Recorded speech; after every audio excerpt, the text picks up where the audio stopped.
sometimes the part that keeps people stuck is not the betrayal itself. It is the explanation that sounds almost reasonable. We were going through something. It only happened once. You know how bad things were then. What I have learned is that inconsistency matters more than excuses. A person can cry, apologize, and still be editing the truth down to a size they think you can survive. In this story, the lie was not just what happened.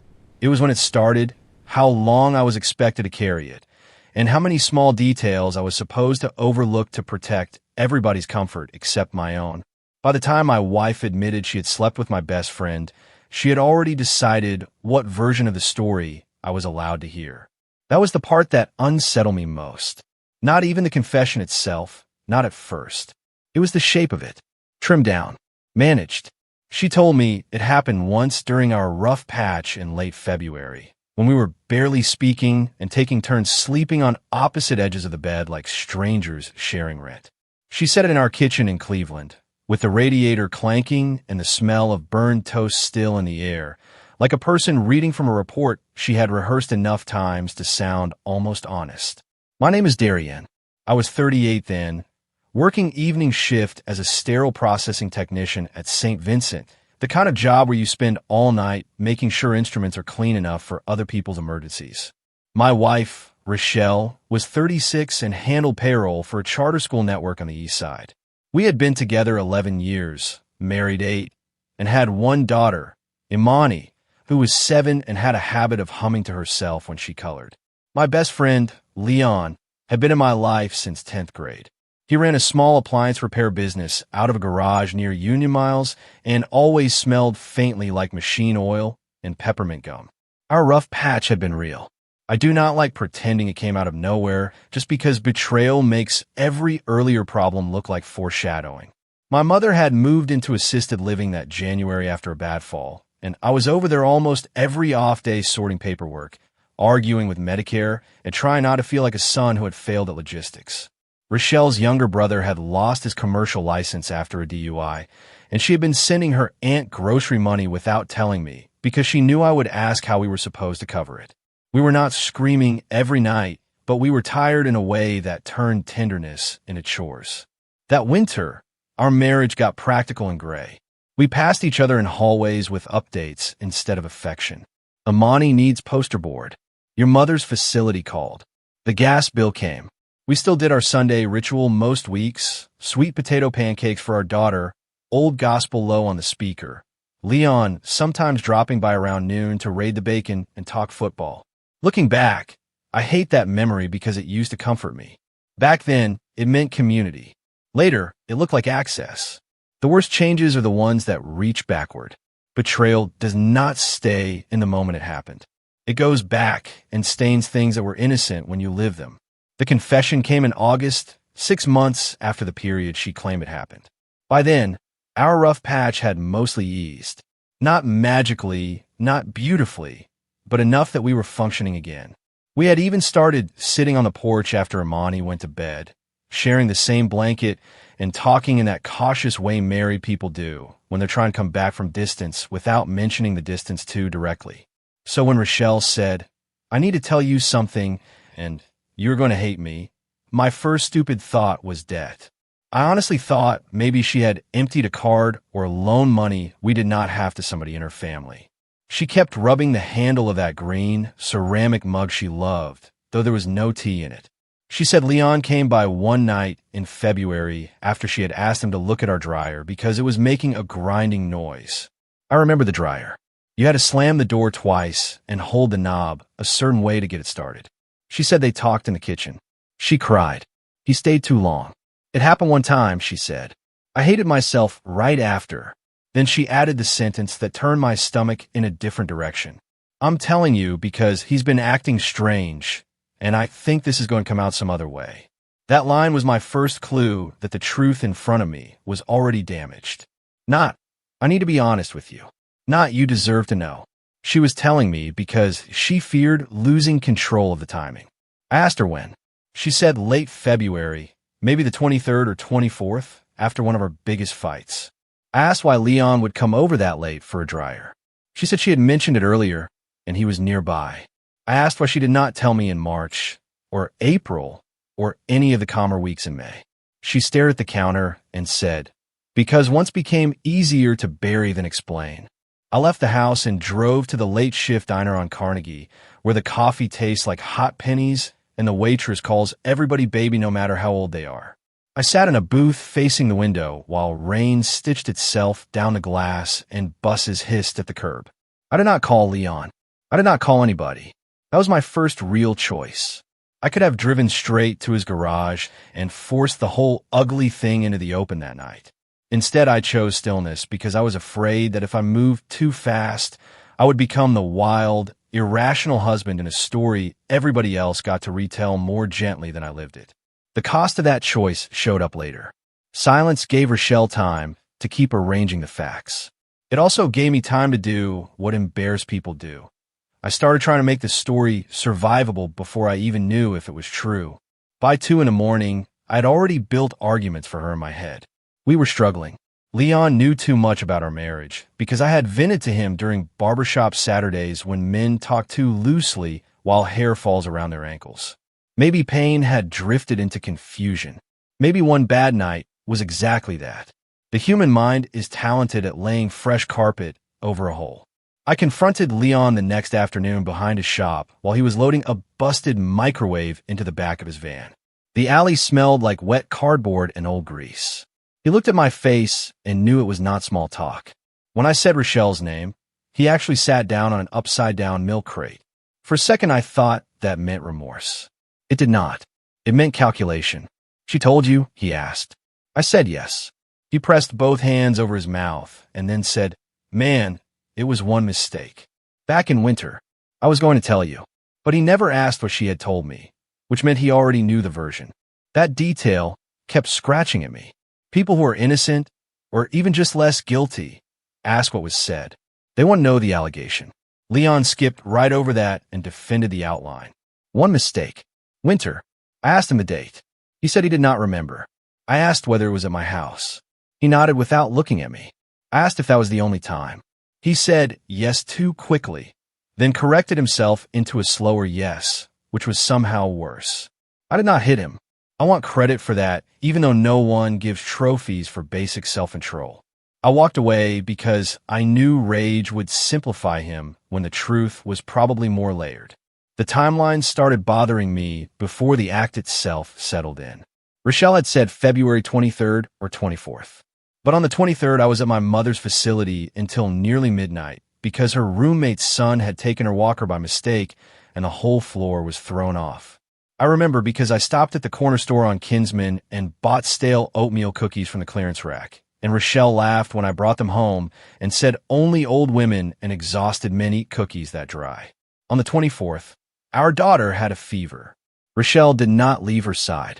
I knew those dates, not from detective work, but because family life brands certain nights into your memory. I tried to ignore that inconsistency for 3 days. I really did. I told myself trauma can blur dates. Shame can flatten weeks into one ugly memory. But then something else surfaced. In March, Leon had borrowed my truck for a Home Depot run because his van was in the shop.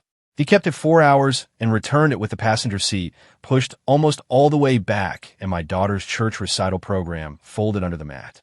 At the time, I thought nothing of it because friendship is made of 1,000 little permissions. Later, that memory returned with a different face. Not proof, just pressure. Pressure has its own language. Rochelle started being unusually tender after the confession, which sounds backward unless you have lived something like this. She packed my lunch for work, touched my shoulder when passing behind me, spoke in a softened voice like I was recovering from surgery. It made me angrier than distance would have. Care, given after harm, can feel less like love than a negotiation tactic.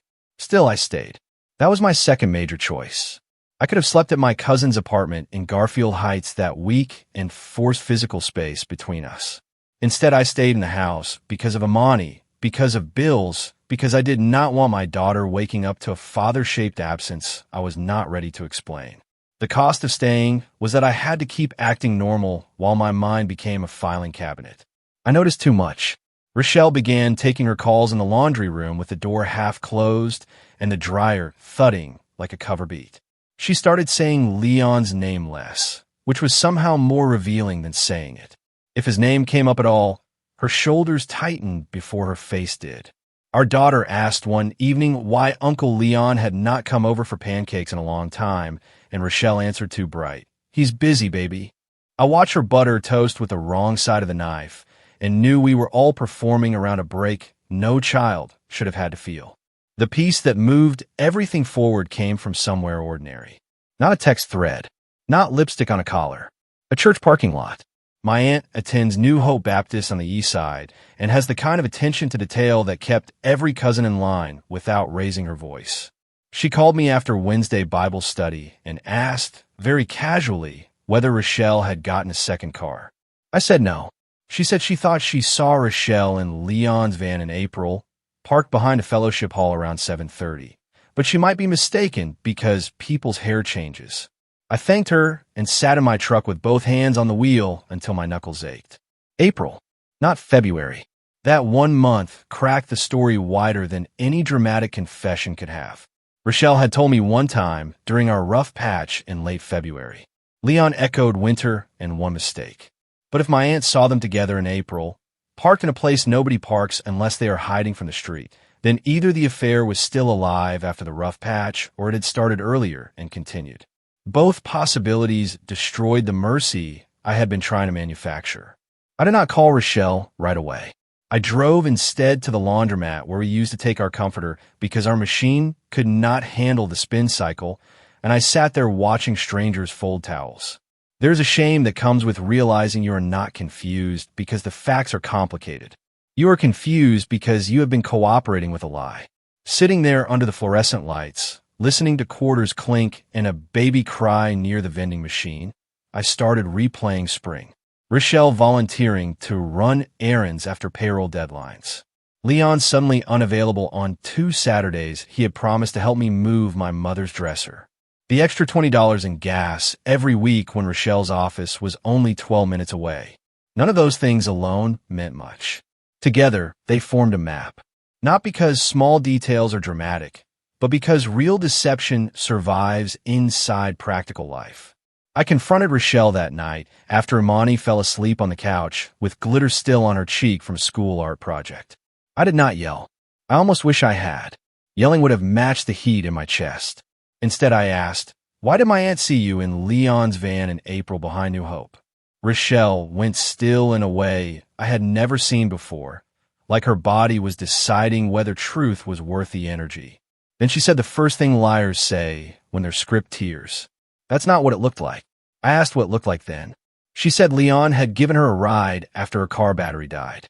The battery story failed immediately because in April we only had one car some weeks, but the battery had not died. I knew because I had replaced it myself in March, kneeling in cold drizzle outside our apartment breezeway while Leon held the flashlight. That memory made me feel physically sick. I told her that. Told her he was there when I installed the new battery. She covered her eyes and said, "Okay." Just that. "Okay." Then she changed the shape of the truth again. It was not one time. It was a few times. It did not continue into spring, except for talking. They were trying to stop. Every revision came with less eye contact. I learned that night how denial and bargaining can exist in the same room. Rochelle cried hard enough to make herself cough, but inside the crying she was still negotiating. She kept saying, "It was never what you think," which is a strange sentence because nobody ever explains what you think. They just fight the worst version and hope you retreat to a smaller one. I asked whether they had met in my house more than once. She said no, then admitted maybe twice, then said she could not remember. I asked whether Leon had been with her while I was at work. She whispered, "Not like that," and that answer told me more than a yes would have. The next week was not explosive. That surprises people when I tell it. There were no thrown plates, no neighbors at the door, no dramatic exits in the rain. There was school pickup, payroll deadlines, my mother's medication refill, and a rent check due on the 1st. Betrayal does not pause the electric bill. I moved into the living room and slept under a thin blanket while the radiator clicked and buses groaned past before dawn. Rochelle kept asking whether we could talk when things calmed down, as if calm was something waiting outside the apartment for us to earn. Leon sent one text. "I'm sorry. I never meant for it to go this far." I never answered it. People around you do not always respond in clean, supportive ways. My cousin Stanley said, marriages survive worse, which made me want to ask whether he would let his wife test that theory with his best friend. My aunt said leave immediately, but she did not have to think about a child who still wanted both parents at the school play. My barber, Mr. Hines, did not offer advice at all. He just said, while lining me up, when your body is exhausted, your standards get negotiable. Get some rest before you decide your life. That was probably the wisest thing anyone said to me. Pain makes urgency feel like clarity when it usually is not.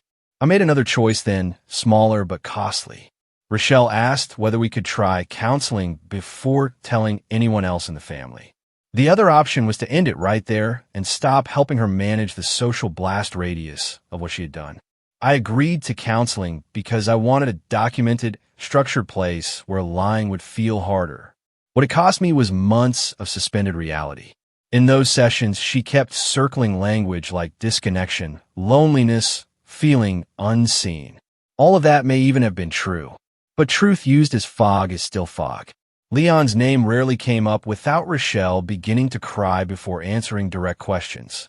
In October, during our 6th session, the therapist asked Rochelle whether the affair had ever fully ended before the confession. Rochelle said yes. Then she said, "I think so." Then she said she and Leon had checked in a few times because they were both scared of me finding out and wanted to keep the story consistent. That phrase, "keep the story consistent," landed harder than anything else. It meant they had not just betrayed me together. They had collaborated after the fact. They had worked on me like a problem set. Dates, language, limits.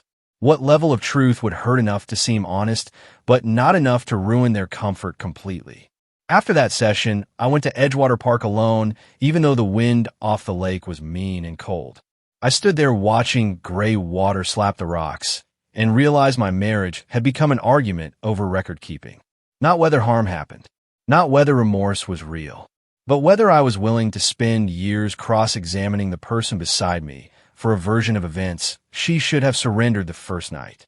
That was when something in me quieted down. Not healed, just quieted. I understood that some relationships do not end because love disappears.